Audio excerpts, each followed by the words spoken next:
ఈరోజు 2024 July 21 Indira Sharada teacher గారి ఇంటికి వచ్చాం. అన్నామణి, ప్రతిభ, శ్యామల, మహాలక్ష్మి, మళ్ళీ సమత, చిత్ర, దుర్గారాణి,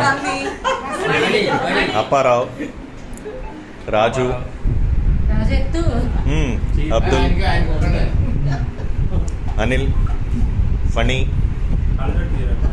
బాలాజీ,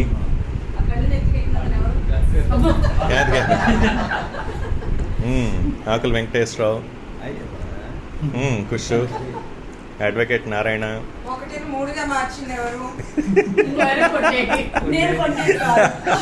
భాస్కర్ రెడ్డి, ఇందిరా శారదా టీచర్ గారు.